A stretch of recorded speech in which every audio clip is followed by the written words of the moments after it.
Welcome to a new edition of the Neon Jazz interview series with Ryan McNulty of the New York-based outfit called the Black Tie Brass. The group was formed by Ryan in 2013, full of musicians that feed off each other's energy to create a rare musical performance night after night. Their sound is unique in the world of jazz. It blends jazz, funk, R&B, soul, and rock. And this close-knit bunch feeds off a huge well of music energy and experiences. Over the course of our interview, Ryan discusses the band, what is in store for the future, some tasty stories, along with much more. Please dig this interview, my friends. Thanks for taking some time out to talk with me. Yeah, I'm excited. Let me go ahead and dive right in here, and let's get started here with the Black Tie Brass and find out what has been going on with you lately. Yeah, well, we've been busy here doing a whole lot of stuff. We've been doing some different recording sessions for some different people. We work as both as our own group, the full funk jazz band, and we also work as a horn section and a backing band for a bunch of different groups. Tell me, what is Oscar the Grouch, the song about?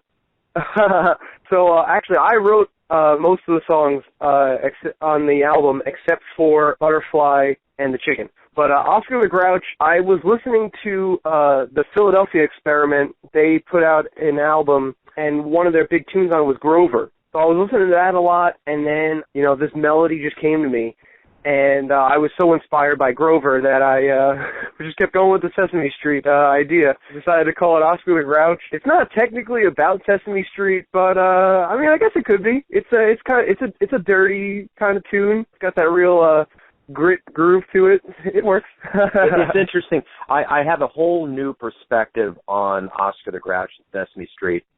Carol Kinney, the guy that plays Oscar the Grouch and Big Bird, there was a documentary that was out, and he was supposed to be in that 1986 space shuttle, and his suit was too big, so that's why they had the school teacher in there.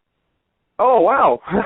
So when I was thinking about, oh, my God, the magnitude of if Big Bird was actually in there, that would have been, in a very unceremonious way, that would have been the end of Oscar and Big Bird. So every time I see those names anymore, I have a whole new level of perspective on, oh my God, they're still around and all of that. So, but it's a great song. It's one that I'm going to specifically play on the show.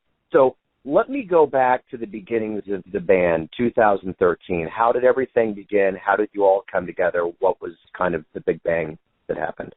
The band formed in 2013 as it is now, with some very slight changes.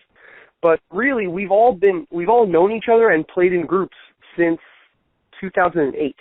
The whole group has gone through CW Post. Well, now it's called LIU Post, which is a college here on Long Island, and we all met through there. I went into my undergrad in 2008, and so did my keyboard player Jason, and the bass player was a sophomore, Charles. So the three of us met then, and we're playing in jazz band together, jazz combos, doing outside of school gigs, different things as many different named groups. Then I went and started my master's up at SUNY Purchase, and then we didn't play together. No, the whole group didn't play for a year together at all.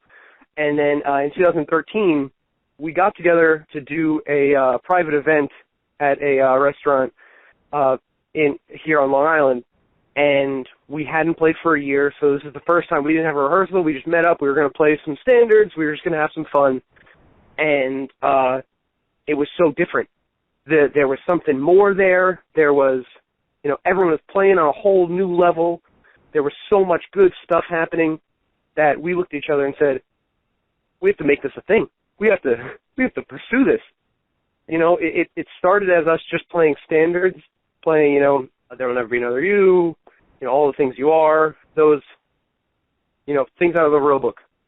Then we started playing some more funkier jazz tunes, such as Red Clay, Butterfly, those kind of fusion feeling things, and we were getting people talking to us saying, what happened?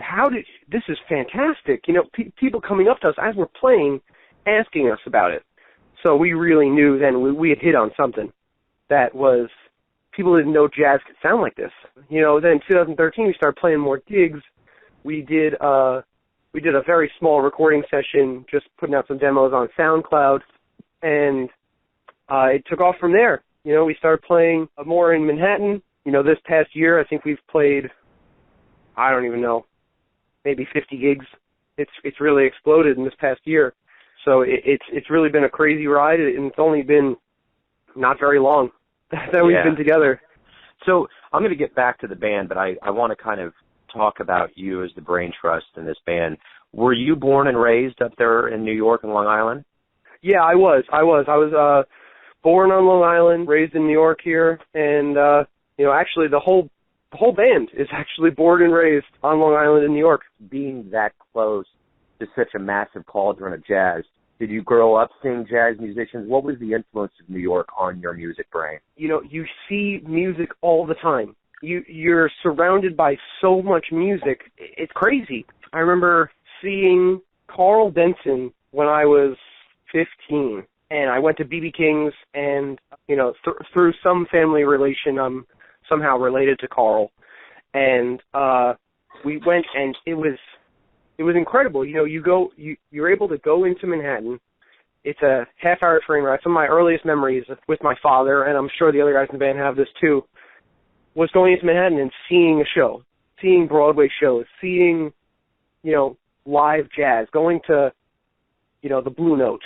It's you're always around so much music that, you know, it's not shocking that Black Tie Brass turned into this melting pot, really, of all these different genres, because, you know, you sit in traffic on the highway and you're hearing 90 different styles of music.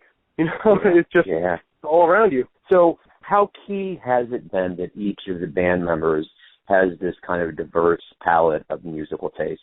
Extremely key to our group's success. We never get bored. We can't get bored. It's because someone else is bringing something new to what we're doing, and it's really fantastic. You know, the bass player is going to give you a lick, or they're going to, you know, we've been playing Oscar the Grouch. We've been playing these tunes for over a year now, and I really, almost every gig, it's been different. Someone's doing a different groove over it. They're changing it just slightly, just to make it fresh for ourselves, for our listeners, for everyone. It's constantly changing, and that comes from just what we're listening to on the way there. You know, when we get to a gig, we turn off our cars. The songs that are going on in our car is different for the 7 cars we take there. Yeah. And that influences exactly what we do on the bandstand, because we're constantly reacting to what everyone else is doing. So your band has elements of jazz, funk, R&B, and rock. Now that's what's in your bio. That's kind of the tagline. How would you personally describe your sound? I would say we're a mixture of a brass band front with the 3 horns and a funk band behind us. That it really it's such a crazy experience. You know, having the 3 horns in front that people are not really sure what they're going to get, and then we have this crazy rhythm section behind us. It's really like an electric experience. Since the focus of what we do at Neon Jazz is jazz, I know there's different elements that are going on here. I want to ask, who would you consider your jazz heroes? For me, it was definitely Charles Mingus was the biggest influence on me in what he did, and he was my first composer that I just latched onto and heard everything of his. Mm-hmm. I got Mingus in sophomore year of high school, and if it was possible to burn out a CD, I think I did. I just kept going with that CD, and the ideas that came from that and that way that he composed those songs and got his players to do such great things. Really, even now, I constantly am coming back to what Mingus did, finding out more about his recording sessions, finding out more about his stylistic ideas. That was really my first and largest influence on what I do. Sticking in this nostalgic groove right here, if you could go back in time anywhere in a jazz DeLorean, so to speak, and see a show and see it anywhere at any time, where would you go? You know, I would probably go see A Love Supreme when he played it live, when Coltrane played it live in France. The only time he played the whole thing live. Yeah. Because that's such a, what they did with that album, enough can't be said about it. It was such a new thing. There was so much to it that I would have loved to be there and to have, felt that. I mean, if there was ever an album in the annals of history that was named the right way and appropriately, it's that album. Right. Let me ask you this: is on a personal level, what's the greatest thing about waking up every day? I get to play music every day. There's not a day that goes by that I don't play music, write music, or arrange something. It's, whether I'm teaching some of my own students, whether I'm going to a gig, whether I'm going to a session, every day is all about my favorite thing to do on the earth. Nothing's bad. It's great. It's great to wake up and just play any style of music that I want and to really dig into it. Funny enough, it was my first tattoo. My first tattoo was the word music on my left arm. There's not many careers that you can tattoo what you're doing on your body. I don't know of any accountants that are tattooing accounting on them. I mean, if they want to, that's cool, but I don't know of many. Yeah, that might be a sad tattoo. You guys are relatively new together, really kind of hitting things now. Let's say in 10 years we talk, and I ask you right up front, what's been going on? What are you going to want to tell me's happened? It was great winning all those Grammys this year. I want to be talking about the collaborations we're doing, the world tours we're doing, bringing our music to as many people as we can. I want it to just keep going. I want it to explode. Everybody that witnesses your music, whether they're listening to it or they see you at a show, everybody's going to have their perception of who you all are. Give me a story about you guys on the road, or just a good story that stayed for radio that would allow the listeners to get to know the Black Tie Brass a little better. So last summer, the horn section drove down to southern New Jersey for a show with this pop group we work with, the Nick Tangora Band. So we drove down. It took us about 5 hours to drive there. And we were in the car together, the three of us, all our gears in the car. And we left at 8, 9 in the morning. And that's pretty early for us. So driving, and we're having a great time. We're talking the whole time. We're cracking up. The 5 hours, I got stuck in traffic. We got stuck in traffic all over the place. And it was one of the best car rides I've ever had in my entire life. What happened about an hour out from our destination at Wildwood, my trumpet player, Randy, falls asleep for, I think, 5 minutes. And he wakes up and he says, "Did you guys see that?" "No, Randy, we didn't see that. You were asleep." He said, "Oh, I saw a beagle with a witch's hat." And I said, "Really? Where was this beagle?" He says, "Oh, it was in one of the cars. Now we're trying to find this ridiculous thing that he has seen." It turns out he dreamed it and woke up and told us this. And it's such a running gag now. I'm tempted to have it be our next album art. We got to know each other by starting to play in this group, but really, we're such good friends now, all of us. We drove back later that day. We drove back the 5 hours in the same day. So we drove 10 hours in one day all together, and it was great. No, we didn't get upset. It was just a blast. That's all I can say about, this bond that we have now as a band. You all obviously love jazz. Tell me, why do you love jazz? It's the improvisation aspect of it. You go up there and you go up on stage, whether the stage is an elevated thing, whether you're playing for 100 people or you're playing for 10. It doesn't change what we do. We're going up there and we are trying to play our best.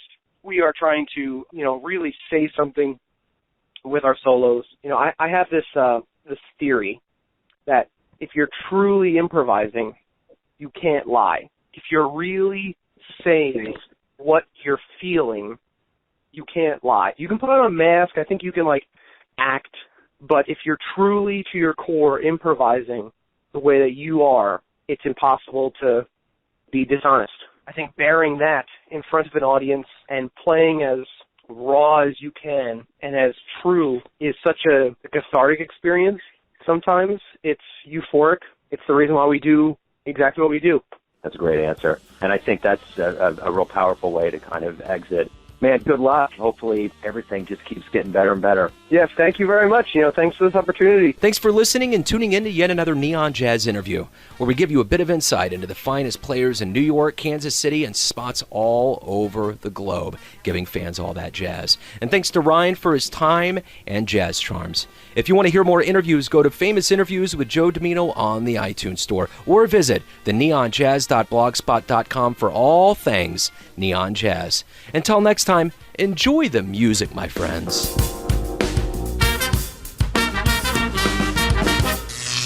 Neon Jazz.